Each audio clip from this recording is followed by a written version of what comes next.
ബീഫില്ലാണ്ട് ആഘോഷമില്ല. ഒരു കല്യാണം വന്നാൽ ബീഫിലിങ്ങോട്ട് ഇറങ്ങിപ്പോവും. ഇന്നാളെ സംഭവം വരെ ഉണ്ടായി. കാരണം ചെറുക്കൻ്റെ പെണ്ണിൻ്റെ വീട്ടിൽ ചെന്നപ്പോൾ ബീഫില്ലാന്ന് പറഞ്ഞ് അവിടെ നിന്ന് ഇറങ്ങിപ്പോകുന്നു. മനസ്സിലായോ? എൻ്റെ പൊന്നു സുഹൃത്തെ, കേരളത്തിലെ ഏറ്റവും നല്ല ഭക്ഷണം ഏതാണെന്നറിയോ? പൊറോട്ടയും ബീഫും. ഇത് കഴിക്കാത്ത മലയാളികളുണ്ടോ? എന്നാ ടേസ്റ്റാണെന്നറിയോ? ഇങ്ങനെ പിടിച്ചിട്ട് ഇങ്ങനെ കഴിക്കുമ്പോഴുള്ള അതിൻ്റെ ടേസ്റ്റ്. ഇറച്ചിയില്ലാണ്ട് ആരെങ്കിലും ചോറ് ഇറങ്ങുമോ? ഇറച്ചിയില്ലാണ്ട് ആരെങ്കിലും ചോറ് തിന്നുമോ?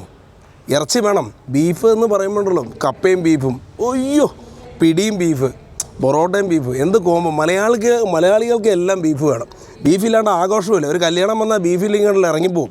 ഇന്നാളെ സംഭവം വരെ ഉണ്ടായി. കാരണം ചെറുക്കൻ്റെ പെണ്ണിൻ്റെ വീട്ടിൽ ചെന്നപ്പോൾ ബീഫില്ലാന്ന് പറഞ്ഞ് അവിടെ നിന്ന് ഇറങ്ങിപ്പോകുന്നു. മനസ്സിലായോ? അവിടെ ബീഫ് എല്ലാവർക്കും ഇഷ്ടമാണ്. എനിക്കിഷ്ടമാണ്.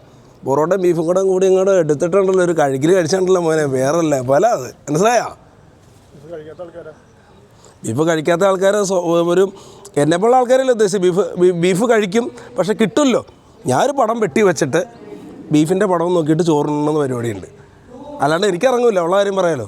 അങ്ങനെ ഞാനും ബീഫിനെ സ്നേഹിക്കുന്നുണ്ട്. എല്ലാവർക്കും ബീഫ് വേണമെന്നേ. അല്ല പിന്നെ